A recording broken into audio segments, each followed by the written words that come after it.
Hello everyone, this is Sage and welcome to the Executive Corner Expert Talks 20-minute roundup with Mr. David Quinlivan today, the Managing Director of Ora Banda Mining. We bring you industry leaders, successful business owners, market and equity advocates all under one roof to help you discover the insights of the stock markets and help you to understand how you can create multiple passive income streams. So in today's show, we're very lucky to have with us Mr. David Quinlivan, the Managing Director of Ora Banda Mining. Welcome, David. It's a pleasure meeting you. Yes, good morning. Well, without any further delay, let's begin with the questions. First of all, a big congratulations for the first gold poured at the Davyhurst Gold Process Plant. Can we have a quick update about what is currently going on at the processing site? Yeah, for sure. We have recently recommissioned our process plant. So as you mentioned, it is now pouring gold bars again. The process plant is a 1.2 million tonne per annum process plant, and that is fed from a number of different mine sites that we have. And at the moment, we're in the ramp-up phase of our operations. On to the next question. This first gold poured at Davyhurst has led to the transformation of OBM from an explorer to gold producer. Another reason to celebrate. So how would you describe OBM's journey over the years? Yeah, look, it's been a very busy but very interesting time over the last 2 years since we came back onto the stock market. It's been a time when we've had to reset our operational base, do a lot of work to formulate and then execute on a plan to bring the mine back into production. So indeed a very busy but rewarding time. And the third question, OBM has also made its place into the All Ordinaries Index on the ASX. How will the company benefit from this? Yeah, look, I think this is a case of the company just continuing to deliver on its promises as it set out in our feasibility study to bring the company back into operation. It's really a case of making sure that we deliver on the productions that we save from the mines and deliver on the gold production that we've set our targets at from the process plant. And provided we do that, I think the company should, over the course of time, see itself being re-rated as a long-term gold producer in Western Australia. And the fourth question, OBM has gained significant attention from investors, and that is reflected by the growth in its share price. What do you think has been the key driving factor for this growth? Again, I think it's a case that we've delivered on everything that we said, on time and on budget, from the time that we set the company up and its shares recommenced trading on ASX. We said that we would complete a feasibility study and on the back of a large drilling program by 30 June last year, and we did that. We said that we would complete a capital works program and get a number of mine sites up and running and recommission the processing plant. And we've now done that. We're now in the final ramp-up stages of our processing plant coming up to full rated capacity. So I think where we sit going forward is that people will continue to want to see Ora Banda deliver on the targets that we've set. And the fifth question, the latest results, solid basis for significant open pit and underground mineral resource upgrades at Riverina South. Can you define the company's optimism on this front? Yeah, certainly. We released to the market just recently a range of recent results that we have obtained from drilling at Riverina South in particular and Riverina Underground, and there were some pretty good results in that. And that gives us a great deal of optimism that we'll be able to extend the current Riverina pit further to the south, and also it provides an opportunity for some underground potential at Riverina. So we're very, upbeat about our opportunities there to increase the resource and increase the reserve base for Riverina, both at an open pit and an underground level.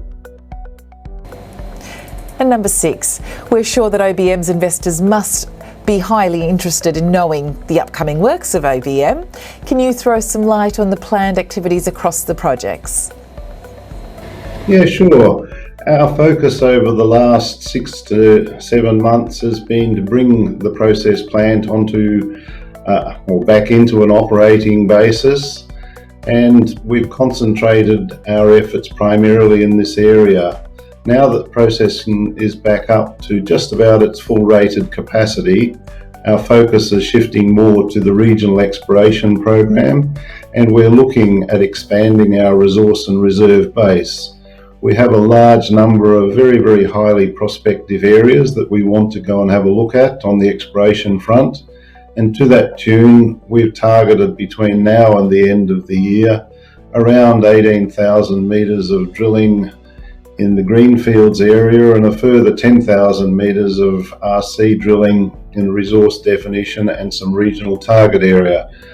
So our focus over this next 3 months, while keeping our eye firmly on the production ball, is to get back out and have a look in the regional area at some of the highly prospective targets that we have.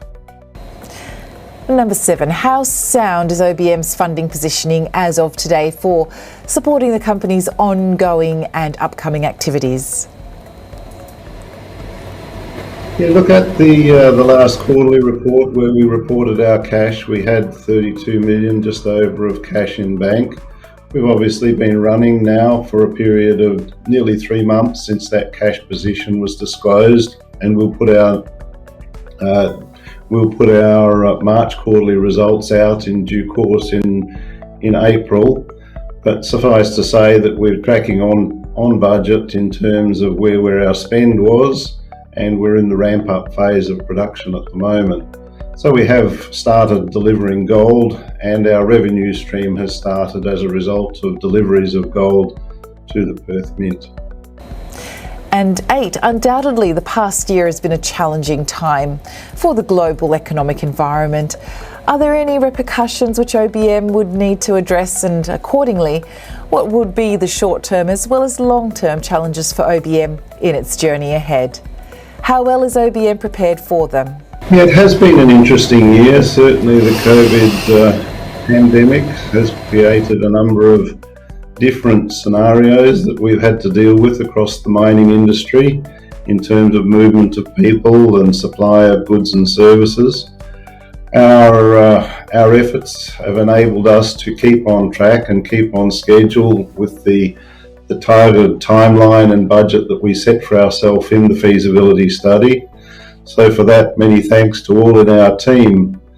In terms of what the future holds on this, well, it's still very much an evolving scenario, but I do think the rollout of the vaccines and that are going to have a positive impact on it in terms of freeing up borders and movement of people.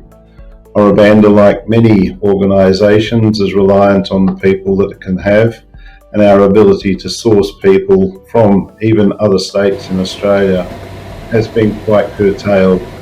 So people movement is probably the biggest issue for us at the moment. And number 9, what are the expectations of OBM in light of the potential scenarios of gold prices and demand? Yeah, it's very good price for gold at the moment, so $2,260 odd Australian an ounce. So we're in a very good gold price environment at the moment. Whilst it's been higher, it's not something that we have a lot of control over. So our focus is mainly on our cost base and making sure we achieve our production and meet the production targets that we've set ourselves. If the price goes up, well then obviously we'll make a few more dollars out of it, but our key focus is on delivering against the production schedule. There's a lot of external factors that drive the gold price up and down, very few of which we have any control over at all. So we're very much a price taker in this market, and we need to make sure that we can stay there even if the price does go down. And finally, any final comments you'd like to share with the esteemed audience here at Kalkine? Yeah, thanks for that. Look, it's been a very, very interesting couple of years, and without the support of our creditors and shareholders, suppliers and our people, where we've got to today would not be possible. So just a final word of thanks to them from me, and many thanks to your organisation for being able to host us as well. Oh, thank you so much for your time. Your insights were very valuable. And that was a fabulous show. It was lovely chatting with you, David, and we thank you again for your time. So with that, I, Sage, will sign off for today. Watch this space for more. Until then, stay apprised and invest wise with Kalkine.